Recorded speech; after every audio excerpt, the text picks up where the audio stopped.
All right, another edition of 89 with Steve Smith Sr., James Palmer coming at you. People were curious what the new OC in Detroit, right? No Ben Johnson. The sky is falling. We get mopped by the Packers in week 1. Mollywopped. Is this going to be an issue with Johnny Morton? Is he not going to be able to use all this talent around him? Well, they go out there in the second game. He said, we're not going to panic. I know what was the issues. I know we can correct these things. I think we also all realized, Steve, the Packers defense is damn good. And they go out against the Bears and drop 50. Bro. They drop 50 points. I was watching that game. Hey, if Dan was not trying to emphasize, I told your ass to stay.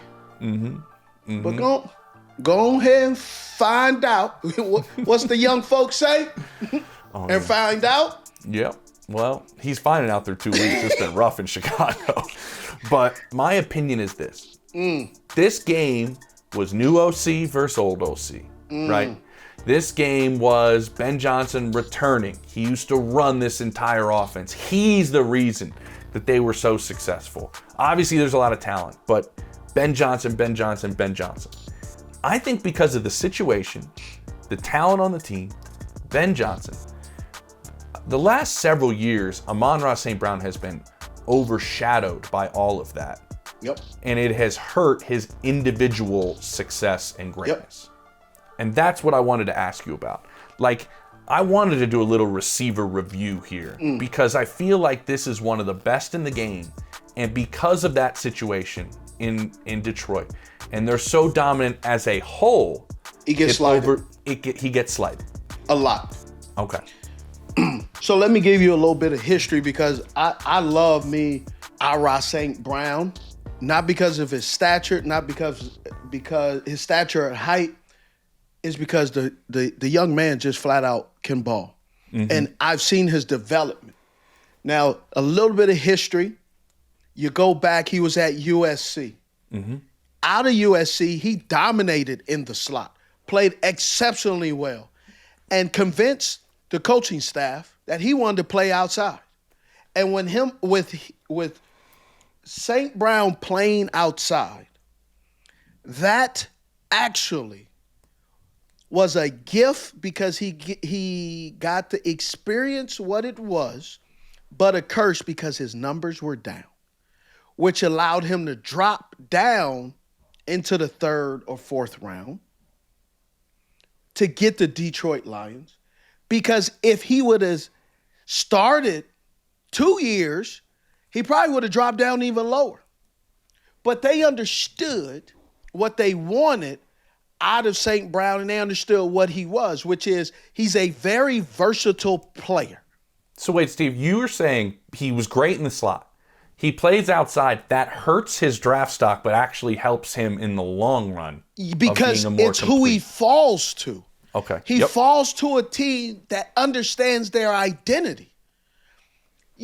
There are people who draft players because they have a board, and that individual is the next guy on their draft board. Yeah. Instead of drafting with a purpose, saying we need a wide receiver, and we need a wide receiver that can do these things. Because second part isn't said all the time. He fits in our offense. And we know exactly where we're going to play him. There are teams who draft players who only played X, and then they moved them to Z. And they're trying to figure out what happened. You made a left-handed person eat with their right hand, and you're trying to figure out why is there food all over the damn floor. Okay? I want to stick with this real quick before you move on, because this is a position I believe that's not talked about enough. It's like drafting a guy who has played center his entire college career and go, we're going to make him play tackle. Yes. But it's not talked about at the receiver position. You're better off moving him to guard of course, than moving him to tackle. Of course. But as crazy as what I just said sounds, it's similar to what people are doing at the receiver position, but nobody's paying attention because you drafted a wide receiver, period. You drafted a wide receiver who played X or Z or F, and then you draft him and you put him at damn running back. It doesn't make sense. Now he's having to learn, and you also don't know what type of offense was run in college. So getting back to St. Brown, he is not a scheme guy. The scheme he's playing in helps him because he's so knowledgeable about how to play the football game. He knows how to manipulate the defender. He knows that he has motion, so he can toy with his splits. He can toy with the tempo. He gets the ability to run end and arounds. He gets to run slant and goes, sluggos. He gets to run lookies, chinas, jerk routes. He has not just the normal route tree. He has some routes on his tree that only built for him to run because he's built that equity with the organization and he's built the equity with the quarterback, and he has the knowledge to know why he's doing it, what he's doing, and where he needs to be and get there in the right amount of time. Like I think you mentioned the quarterback, which I think is huge. No quarterback receiver has a higher passer rating between the two of them than Goff and St. Brown since 2023 to today. Like it is the connection the two of them have a feel for each other. He has that feel. I went and kind of was doing some work over this, and I want to say this real quick. We broke down an Amon-Ra St. Brown play last year. Do you remember against Buffalo when he comes across the middle, ball's just over two defenders, he kind of slowly stays in that middle. Do you remember this, Steve? Catches it. You broke it down brilliantly. Catches the middle. He said when he was voted the 20th best player in the NFL on the top 100 on NFL, that was his favorite play of last year.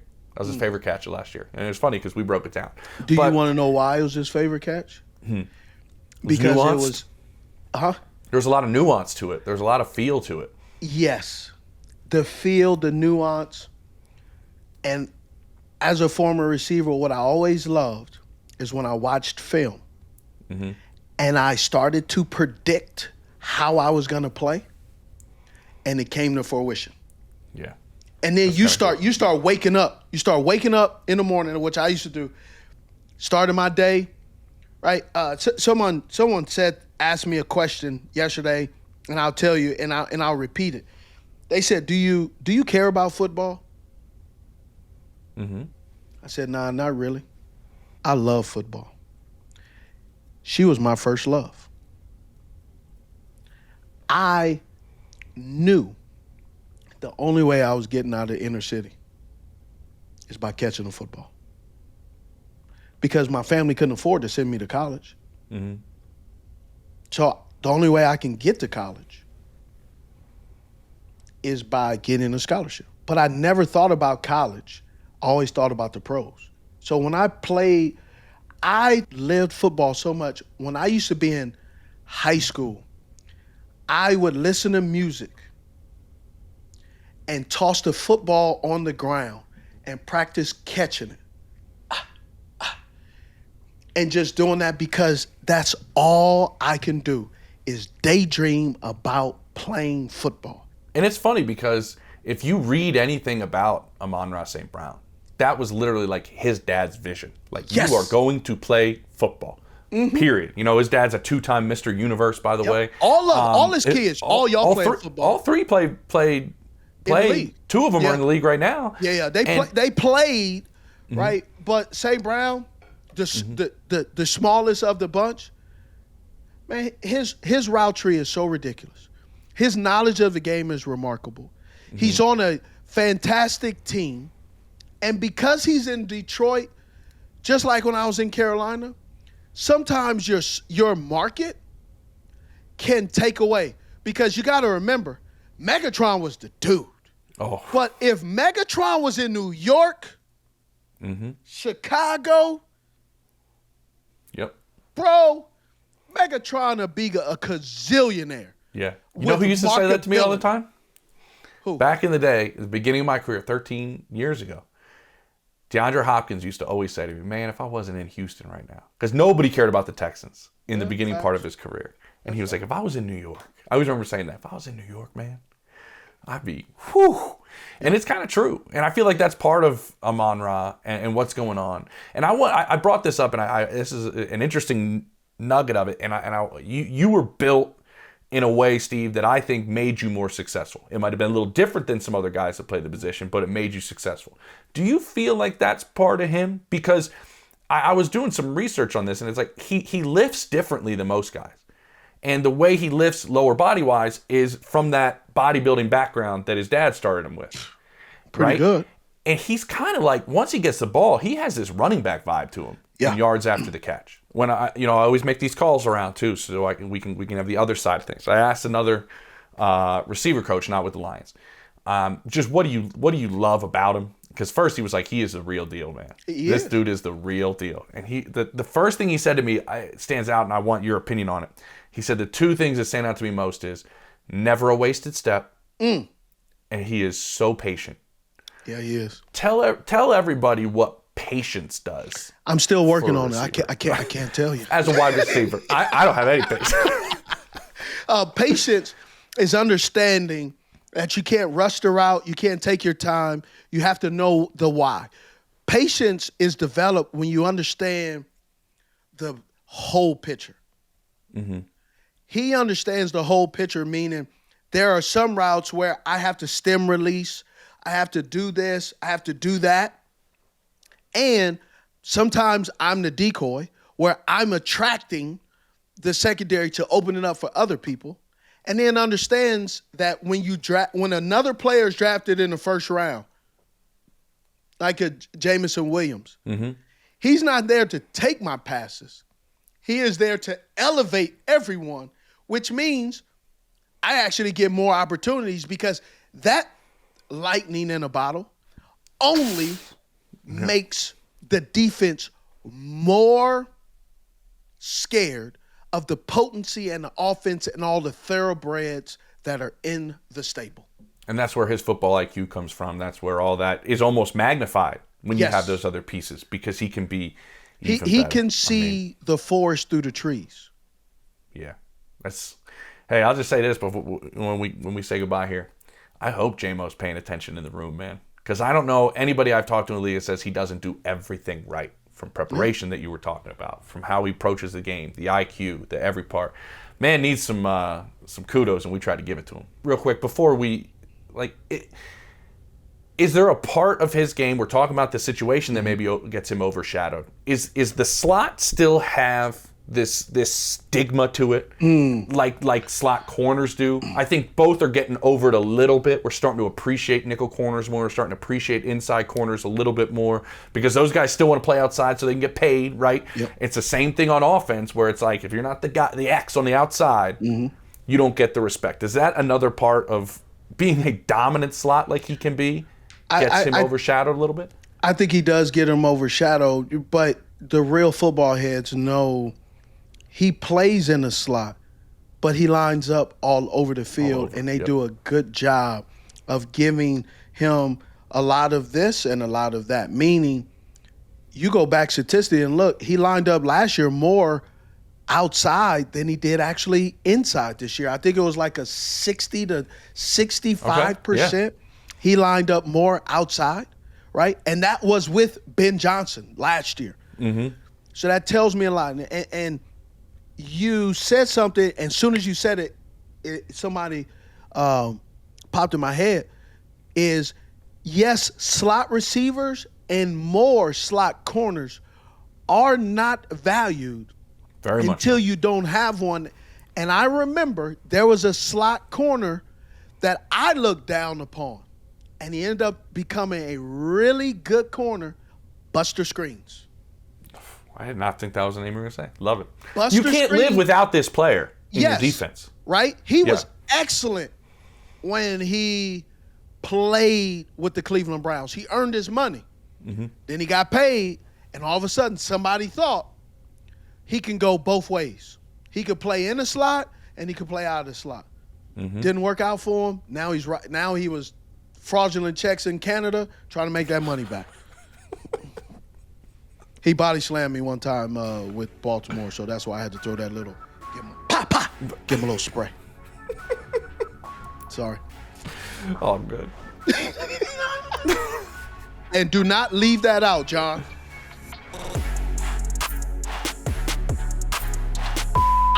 At Utah, we had a number system. Okay. The wide receivers had numbers 1 through 0 through 9. 0 was drag, hitch, slant. 3 was a quick out. 4 was a curl. 5 was a comeback. 6 was a dig. 7 was a corner. 8 was a post. 9 is a go. Simple. Yeah. However, tight ends, their number system, the routes varied. 7, 8, and 9 never altered between wide receiver and tight end. Okay. However, 4 was still a curl, but 5 for a tight end was not a comeback Okay. because of the position. A hand on the ground, you're not running an 18-yard comeback after you have to get around a DN. Mm-hmm. Makes it complicated, throws off the timing of the offense. Get it? Okay? So we would run plays like 7-87. 7 for me, 8 tight end, 7 backside. So bow, bow. Mm-hmm. Okay? Even I get that. All right? 747. That's a curl.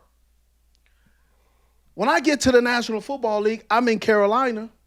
So also in Utah, we played, my first year, it was when the WAC switched over to the Mountain West. So we played San Diego State, New Mexico State. Shout out to Brian Urlacher, the outstanding first-round draft pick.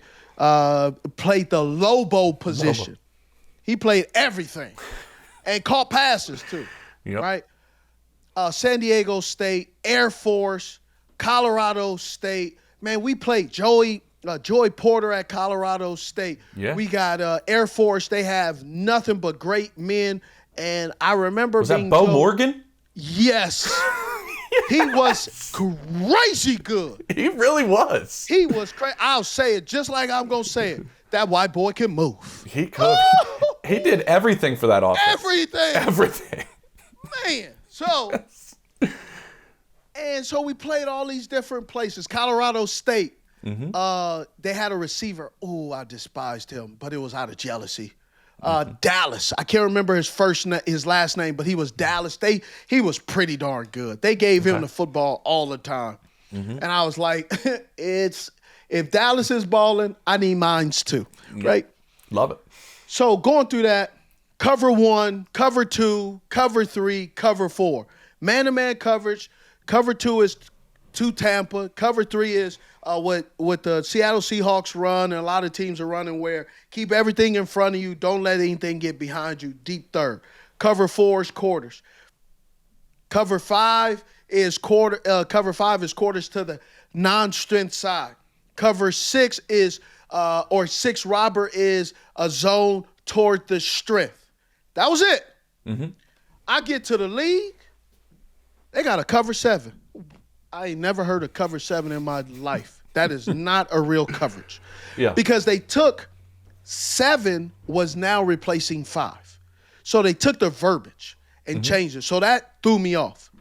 It didn't throw me off because I can't read coverages. I can read coverages. The naming of it threw me off because I've never heard of cover 5. It never, cover 7. It never existed in the years thus far that I've played football in. Then we get to the pass game. So I'm already drowning in the coverages because cover 3 ain't cover 3, it's cover 5. Cover 5 ain't cover 5, it's cover 7. Cover 6 is now cover 9. It's numbers that does not help me. Help me help myself, and I could not. So then we get into the pass game. Slant, 272. Slant, corner, slant, corner. Nope, lion. Oh, we're all completely. What? What the hell is a lion? Lion is slant in a West Coast, George Seifert Bill Walsh offense. Is this like learning a new language, Steve? Like learning Spanish? It was learning a new language. And at the time, 'Cause you're learning I was Spanish right now. remedial and dyslexic because it was not making any sense. Mm-hmm. Lion, then they had, we called it 2-0-2. So this flat to the tight end goes flat, and then you have slants. They called that dragon. Drag, slant. Then, when you go in motion at Z, I played X. When they drafted me, they put me at Z. Now you're all over the place. I don't know my ass from my head. I'm just going to say it just straight up. Then Richard Williamson, the wide receivers coach, God rest his soul. Richard Williamson was an awesome receivers coach for me. I did not know at the time because everything I did was never good enough. Richard would critique and coach everything I did. He told me in the meeting, he was our offense coordinator my first year, he said, hey, if you don't know the play, do not leave the huddle. Okay. Got that. So, what you think my silly ass did? Stayed in the huddle. Sure did. I ain't leaving this damn huddle. Get his dumb ass out of here. We don't need no idiots. And I'm looking like, bro, you said don't leave the huddle. And I was confused, so I ain't leaving the huddle. Mm-hmm. Well, I miss what we told you. God forbid me listening.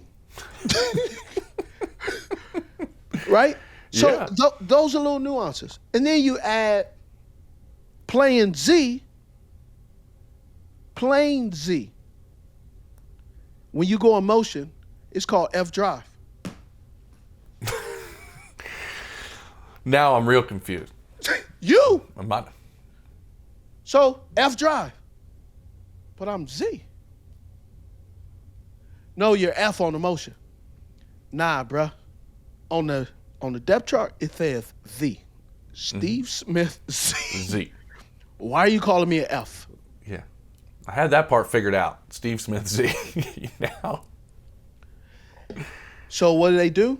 Now in college, I played X. Why? Because Fred Graves, my wide receivers coach, remember,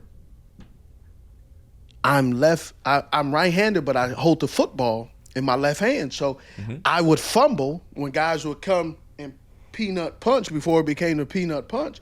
He said, we need to move you to Z because you perform well with your left hand.